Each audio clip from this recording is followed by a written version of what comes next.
Welcome back to my new video.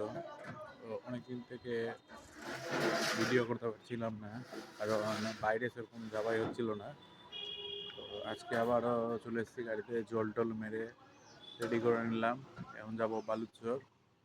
তো video না করার কারণ সেরকম তো কোথাও বাইরে যাচ্ছিলামই না, লোকাল টিভি মারছিলাম এবং বাইরে যাচ্ছিলাম না বলে কোনো ভিডিও করছিলাম না। আজকেও কোথাও বাইরে যাচ্ছি না, আজকেও লোকাল টিভি আছে। চলো তোমাদেরকে দেখাই বালুচর গিয়ে। চলে আসলাম বালুচর। এর পিছনে গাড়িটা দেখছো, গাড়িটা খুলে নিব।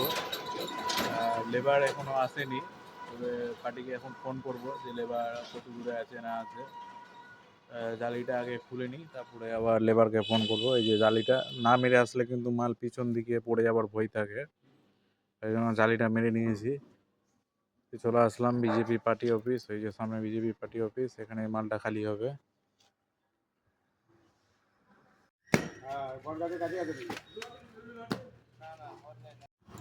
গাড়ি খালি করতে অনেকটা দেরি হয়ে গেল, তো অনেকটা খালি হয়ে গেছে। এক ভ্যান লোড হচ্ছে, তো পাশে ভ্যানটা লোড করলে আর এক ভ্যানের মতন মাল থাকবে। ওটা লোড হয়ে খালি হয়ে গেলে ওটা বেরিয়ে যাবো। অনেকটা টাইম লেগে গেলো আজকে, কারণ এবার আসতে দেরি করে দিয়েছে। দু ভ্যান মাল লোড করার পরেও কিছুটা মাল থেকে গেল। তো 10টার মতন মাল থেকে গেছে, এই যে 10টা মাল থেকে গেছে। এক ভ্যান খালি করে আসলেই কিন্তু হয়ে যাবে, তারপরে ডালা উঠিয়ে বেরিয়ে যাব। তো দিক দিয়ে যাওয়ার সময় কিন্তু অনেকটা জাম্প হয়ে যায়, কোনো ভিডিও করতে পারবো না, কারণ শর্ট রাস্তা আছে, অবেলা হয়ে গেছে। তো যাই, দেখছি যতটা পারবো তবুও শ্যুট করার চেষ্টা করবো। বেরিয়ে যাবো এখন। গাড়ি খালি হয়ে গেল, তো এখন পর্যন্ত কোনো খবর নাই। যাব গোডাউনে, গিয়ে দেখি ওখানে কোনো খবর আছে কিনা। যদি খবর থাকে তো লোড হবে, আর না হলে তো আজকে আর সেরকম কাজের খবর ছিল না আমার কাছে। যদি না থাকে তো কোনো খবর নাই। তো বেরিয়ে যাবো এখন, এটা দিয়ে চিন্তামণি স্কুলের পাশ দিয়ে চলে যাব।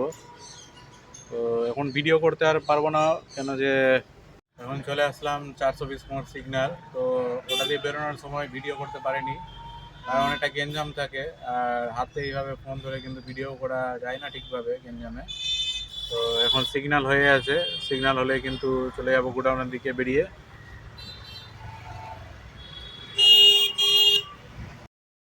গোডাউনের কাছে, আমাদের বাড়ির কাছে চলে আসলাম। এই গাড়ি বন্ধ করে দেব, গাড়ি বন্ধ করে এখন বাড়ি যাব খেতে। আপাতত এখন কোনো খবর নাই, তবে দিন তো এখন শুরু হলো, পুরো দিন পড়ে গেছে। কখন খবর হয়ে যাবে তারপরে গাড়ি নিয়ে কিন্তু যেতে হবে। তো যাই, বাড়ি থেকে আগে খেয়ে আসি। তো চলে যাচ্ছি এখন বাড়ি খেতে। হাঁটতে হাঁটতে যেখানে গাড়িটা বন্ধ করলাম ওখানে কিন্তু আমাদের আগে পুরোনো গাড়িটা ছিল। তো এখন চলে যাবো পরে অন্য জায়গায় একটা বাড়ি আছে, যাবো হাঁটতে হাঁটতে। এসেছিলাম বাড়ি খেতে, ফোন আসলো যে গাড়ি আবার লোড হবে। তো আবার বাড়ি থেকে বেরিয়ে গেলাম। এখন বললো যে ফারাক্কা আবার বিএসএফ ক্যাম্পের মাল লোড হবে। তো যাই, এখন গাড়ি নিয়ে 320 মোড় যেতে হবে।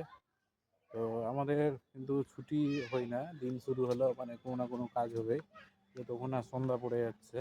তো কাজ শেষ হবার নাম নেই। প্রথমে ভাবলাম যে কোনো কাজ নেই, কিন্তু কাজ আছে।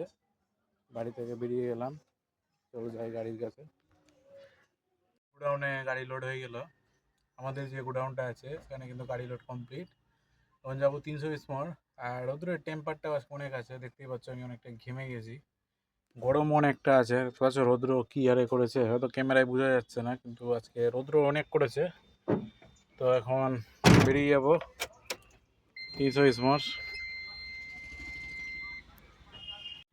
চলে আসলাম 320 মোড়ে। এখানে আসলে কিন্তু গাড়ি লোড করতে করতে দিন শেষ হয়ে যায়, তবুও 12টা বাজে। দেখি কতক্ষণে লোড দেয় আর কখন বেরোয়, কোথায় কার মাল দিচ্ছে না দিচ্ছে কিছু জানি না ঠিকঠাক, কিন্তু জানি অল্প হালকা হালকা শুনলাম যে প্রতিরাম হবে। তো দেখি কতক্ষণ লাগে লোড দিতে। এখন বাজে 12টা। 320 মোড় আসলে কিন্তু দিন শেষ হয়ে যায়। আসো আসো, তুমি আসো, তুমি লেট করালা মানে 12টায় লাগিয়েছি গাড়ি, আর 3:30 বাজি দিলা তুমি। রবিদার এখানে আসলে লেট করে দেয়। আমাদের এখানে দেরি হবে, আমাদের কাজ গোছানো কাজ, আমরা বুঝে কাজ করতে পছন্দ করি। হ্যাঁ চলো। সেই জন্য দেরি হবে আমাদের। তুমি একটা নাম কেন তোমাকে বলে যে ট্রেনটা কোনটা? স্ট্যান্ডটা এখন 3:30টার দিকে বেরোলাম। রবিদা কতক্ষণ লাগবে যেতে? মোটামুটি 2 ঘন্টা 2.5 ঘন্টা লাগবে আমাদের যেতে। 2-2.5 ঘন্টা লাগবে। প্রতিরাম যাব। 320 মোড়ে আসলে কিন্তু রবিদারা প্রচুর লেট করিয়ে দেয়। তো 12টার দিকে গাড়ি লাগিয়ে এখন লোড করে বেরিয়ে গেলাম। এখন যাব প্রতিরাম ক্যাম্পে। যেতে যেতে তো মোটামুটি সন্ধ্যা পড়ে যাবে, সন্ধ্যা পড়া পড়া অবস্থা হয়ে যাবে। তো চলো যাই, তারপরে বাকিটা আরও দেখাচ্ছি। চলে আসলাম গাজল। তাহলে তো কে এসেছিল রবিদা? গাজল কে এসেছিল নাকি? হ্যাঁ গাজল কেউ এসেছিল নাকি আজকে? গাজলে আজকে টিএমসি পার্টির কিছু একটা ছিল হয়তো, মিটিং জাম্প আছে। তো বামনগোলা মোড় থেকে জাম্প পেয়ে গেছি একটা করে। তো গাড়ি আগাচ্ছে, আমরা ঠিক টাইমে এসেছি, গাড়িটা ছেড়েও দিয়েছে, সেরকম জাম্প নাই। তো গাজল পার করি, জাম্পের মধ্যে তো আর ভিডিও করা যাবে না।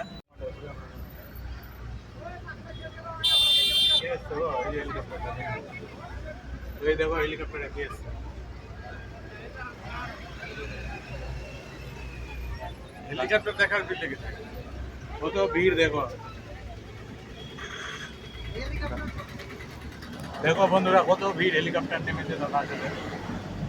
কে এসছে কে জানে, কিন্তু রাস্তা দেখো প্রচুর জাম্প করে দিয়েছে, প্রচুর জাম্প রাস্তা। গাজল যেটা মাঠটা আছে, ওই গাজল মাঠে কিন্তু হেলিপ্যাড বানিয়ে হেলিকপ্টার নামিয়েছে। এই দেখো প্রচুর জাম্প লেগে গেছে কিন্তু রাস্তায়, পুরো রাস্তা ব্লক হয়ে গেছে। কেউ এসছে হয়তো, টিএমসি পার্টির কেউ এসছে।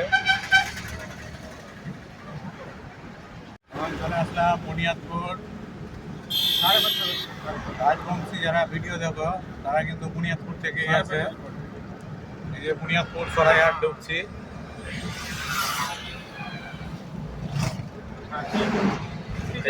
সরাইহাট ঢুকে এলাম।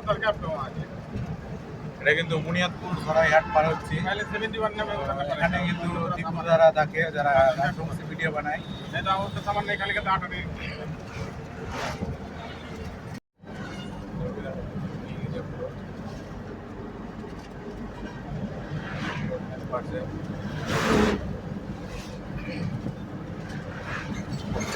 কিছুক্ষণ পরে চলে আসবো গঙ্গারামপুর। চলে যাচ্ছি, চলে আসলাম গঙ্গারামপুর। গঙ্গারামপুর ব্রিজে আছি, দেখতে পাচ্ছ গঙ্গারামপুর ব্রিজ। আর এই রবিদা ঘুম কেমন হলো রবিদা? ঘুমটা খুব ভালো হলো না, কাটা কাটা ঘুম হলো। রবিদা তো আস্তে আস্তে পুরো ঘুমিয়েছিল, বেশি ঘুমায়নি, ঘুম পুরানো হলো না। চলে আসলাম সিগন্যালে।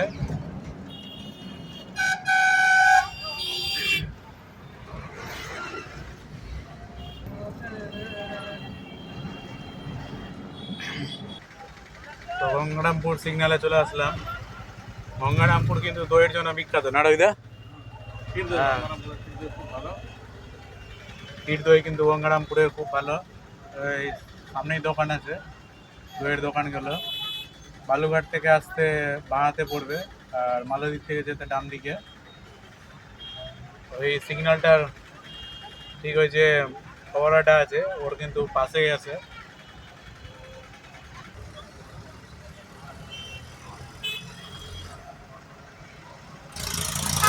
তেরোটা আছে না, ওটা চিন্তা ঘন্টাটা চলে আসবে ভালো করে।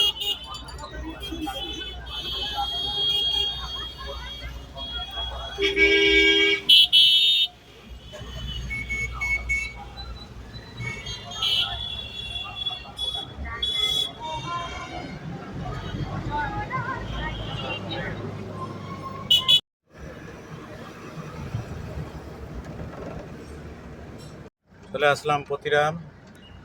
প্রতিরাম চলে এসেছি এবং ওদেরকে লেবারকে উঠিয়ে নিব, উঠিয়ে তারপরে ভিতরে যাব। এই যে গেটটা আছে, দিয়ে চলে যাব। বুঝলাম না। আমারটা পুরো দেখা লাল করে চলে আসলাম প্রতিরাম ক্যাম্পে। একটু অন্ধকার অন্ধকার হয়ে গেছে। তো 2:30 3টা 3:30টার দিকে গাড়ি ছেড়েছি, এখন বাজছে 6টা। রবিদা গেল এখন এন্ট্রি করাতে, এন্ট্রি করিয়ে আসবে, তারপরে চলে যাব ভিতর দিকে। তো দুটো ব্যাটালিয়ন আছে এখানে, দুটোরই মাল আছে। এই যে দেখো, দুটো ব্যাটালিয়ন আছে, দুটোরই কিন্তু মাল আছে। তো লেবারও চলে এসছে। চলে আসলাম ক্যাম্পের ভিতরে। প্রথমে এই ব্যাটালিয়নটা মাল খালি করে নিব, তারপরে আরেকটা ব্যাটালিয়ন আছে ওই সামনে, ওটাও মালটা খালি করে নিব। দেখতে পাচ্ছ পুরো প্রথম ক্যাম্পের ভিতরে চলে এসেছি। গাড়ি খালি কমপ্লিট হয়ে গেছে। তো এইমাত্র গাড়িটা খালি হলো। তো এখন ক্ষুদিরাম থেকে বেরিয়ে যাবো কিছুক্ষণের মধ্যেই। আর ভিডিও করতে পারবো না, কারণ ফোনে চার্জ নাই অতটা। তো আজকের মতন টাটা, বাই বাই, দেখা হবে নেক্সট ভিডিওতে। তো এই যে গাড়িটা খালি হয়ে গেছে, এই গাড়ি নিয়ে বেরিয়ে যাবো।